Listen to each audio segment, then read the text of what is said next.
अरे कहाँ गई थी बेटा? मैं बुक्स लेने गई थी। तो आप लोग सब इतने परेशान क्यों हो रहे हैं? बेटा किसके साथ गई थी? मेरे साथ गई थी राह। अरे मैंने तो राहा को अरमान के साथ जाते देखा था। जी एक्चुअली राह को भी कुछ बुक्स लेनी थी और मुझे भी, तो हम साथ ही चले गए।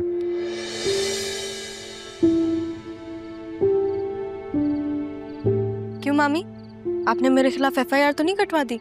ध्यान जो है आपको मेरा इतना। नहीं बेटा, मगर बता के जाना चाहिए था ना, परेशान हो रही थी आप। माँ की आदत नहीं है ना, इसलिए अब भूल गई थी। सॉरी।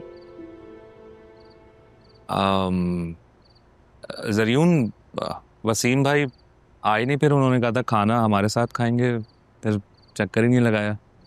जी वो जब से आए हैं बस अपने पुराने दोस्तों में मसरूफ हो गए। मैंने आपका मैसेज उन्हें पहुंचा दिया था। सुबह अगर हम ऑफिस के लिए जा रहे होंगे तो मैं उन्हें पिक कर लूँगा, और तुम भी रेडी रहना।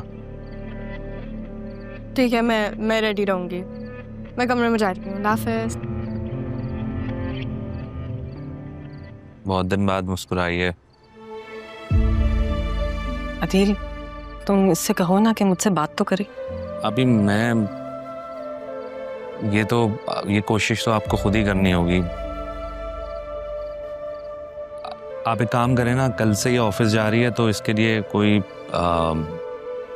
इसकी पसंद का कोई खाना बना के ले जाए। इसी तरह से होगा। आप मैं सिर्फ मशवरा दे सकता हूँ, अगर ठीक हो जाएगा सब। ओके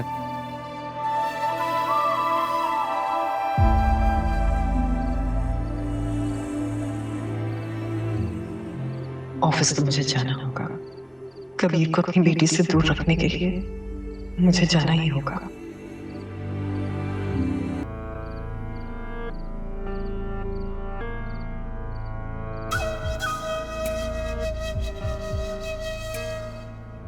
काम पे तो तुम जा नहीं रहे हो, फिर कहाँ थे सारा दिन?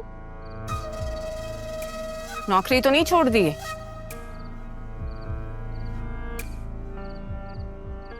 कुछ पूछ रही हूँ तुमसे।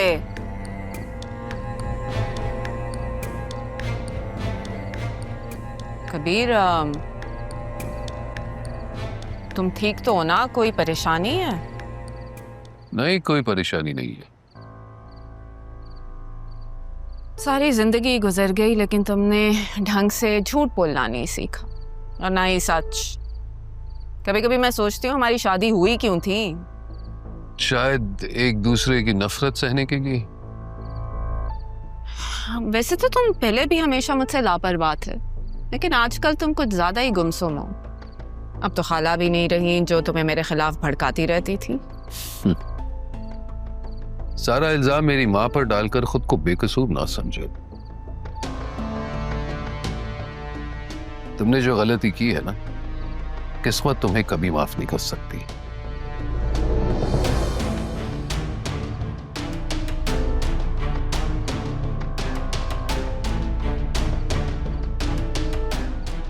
ऐसा क्या किया है मैंने? किसी का आशियाना जलाकर खुद के घर में रोशनी की थी ना। तारा की बात कर रहे हो? वैसे हैरत है तुम भूले नहीं हो उसे अभी तक। याद रखो कबीर, इस गुनाह में तुम बराबर के शरीक थे।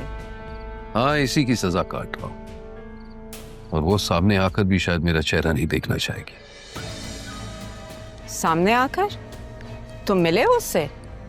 अब तो मरने के बाद ही मिले मुझे। ढूंढ ढूंढ कर थक गया।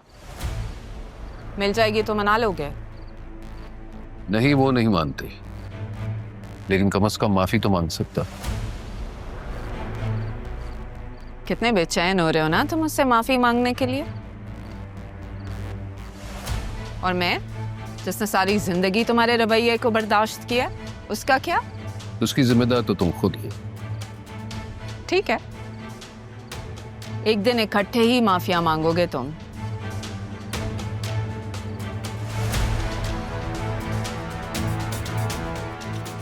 देखना मैं क्या करती।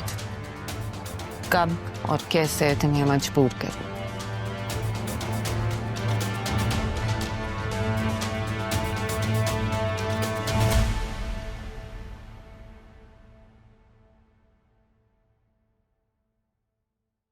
आसिफ,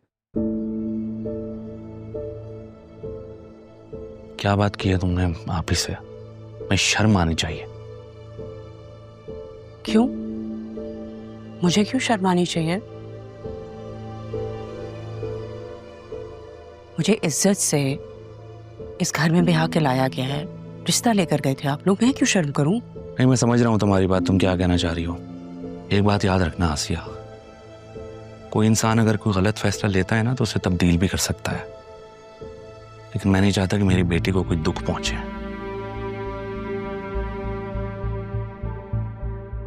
आप ही ने जितनी तकलीफों के साथ जिंदगी गुजारी है, किसी दुश्मन को भी वो दिन देखने ना पड़े। और ये तुम राहा और अरमान के बारे में क्या कह रही थी? जब तुम जानती हो कि राहा की शादी जरीउन से ही होगी, चाहे तुम कुछ भी कर लो। मैं जानती हूँ मुझे कुछ भी करने की इजाजत है अदील, बट मैं राहा और जरीउन की शादी की तैयारियों की बात कर रही थी। सोचा तो ये था कि बतूल की शादी होगी उससे, अब वो तो होने से रही, तो अब राहा के साथ जो जाने अनजाने में मैंने गलतियां की हैं, उन गलतियों का कफारा अदा नहीं कर सकती क्या? मैं तुम्हें समझ नहीं पा रहा हूँ।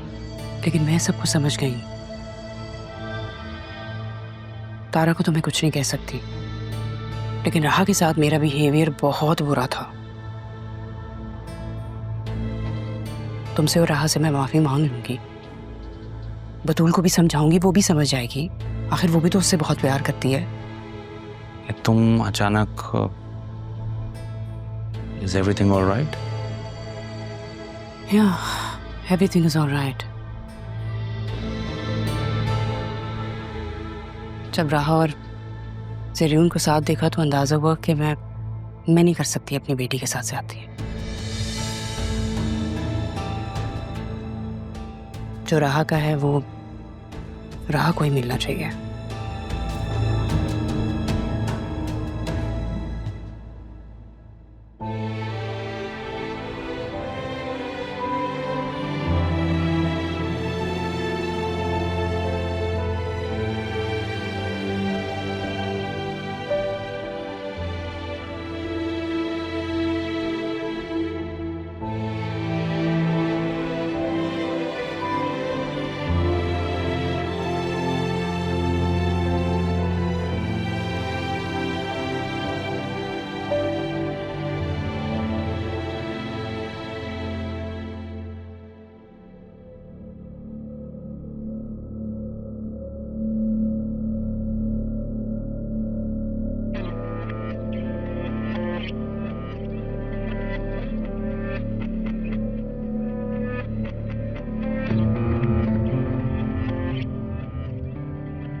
अस्सलाम वालेकुम डैड।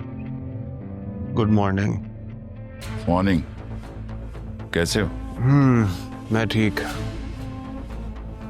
डैड, आप दादा जान के घर क्यों नहीं जा रहे हैं? अतील